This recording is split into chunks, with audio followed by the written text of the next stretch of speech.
di waktu yang sama KPK melakukan OTT di lingkungan Bea dan Cukai itu terkait dengan rekayasa jalur impor dari jalur merah dikasih ke jalur hijau. Lalu kemudian soal restitusi pajak. Pak, ini sebenarnya ada apa? Yang pertama, yang namanya penyalahgunaan kewenangan kita kategorikan sebagai abuse of power ya. Penyalahgunaan kewenangan namanya. Itu terjadi di semua lini. Semua lini? Semua lini.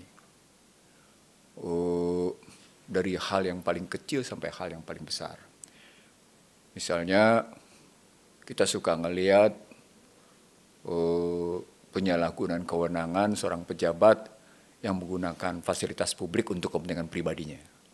Penyalahgunaan kewenangan. Hanya karena dia jadi pejabat. Saya kritik misalnya bagaimana Jalan Madiun atas nama pengamanan bagi Wapres, kalau jam-jam tertentu ditutup, lalu kemudian dibarikade. Jalan itu kan milik publik. Tapi atas nama keamanan dibenarkan gitu. Itu misalnya begitu. Atau banyak lagi yang bisa kita lihat. Pengamanan tertentu gitu. Nah, penyalahgunaan kewenangan atau penyalahgunaan kekuasaan seperti ini, dia sebenarnya sudah korup.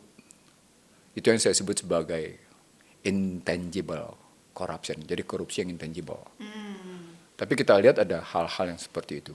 Nah, yang terjadi pada corruption tangible yang sifatnya dalam kategori undang-undang tindak pidana korupsi, yang katanya kerugian negara atau kerugian negara, itu kan lebih dihitung dalam rangka materi uang. Jadi ada negara kehilangan pendapatan atau ada negara kehilangan tidak memperoleh pendapatan atau kehilangan pengeluaran. Itu disebut sebagai kerugian keuangan negara. Nah, kerugian keuangan negara itu bisa dua hal. Bisa karena melanggar hukum, onrah mati hadat, atau penyalahgunaan kewenangan yang disebut dengan tadi abuse of power. Nah, kalau tadi pertanyaan Ilona bosan apa enggak, sesungguhnya dari era Soeharto sudah terjadi kalau pada perpajakan dan bea cukai itu sudah terjadi. Cuma tidak sekarang gitu. Selama saya jadi anggota dewan pun, saya berkali-kali menyebut seperti itu. Bahkan begitu saya keluar dari DPR, saya mengungkapkan tentang satu kejahatan perpajakan yang amat sangat luar biasa. Tapi diselesaikan dengan cara damai oleh otoritas keuangan, oleh otoritas penegak hukum. Apa itu Pak? Boleh diceritakan? Strategic transfer pricing. Jadi apa itu strategic transfer pricing?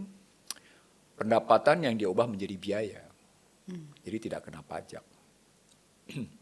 Satu perusahaan enggak. Semua korporasi besar itu melakukan strategic transfer pricing. Ini pernah saya sampaikan kepada otoritas. Ini Anda beresin, pajak akan meningkat luar biasa. Tapi negara tidak berdaya. Nah, sekarang pertanyaannya. Tidak berdaya karena? Tadi, tidak punya posisi tawar yang kuat. Kenapa tidak punya posisi tawar yang kuat? Karena macam-macam.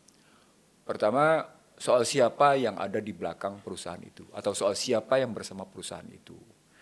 Misalnya saja perusahaan tertentu perusahaan dari Amerika, di Indonesia, latar belakangnya bisa mantan Menteri Keuangan, latar belakangnya bisa mantan Presiden, gitu loh lobbynya.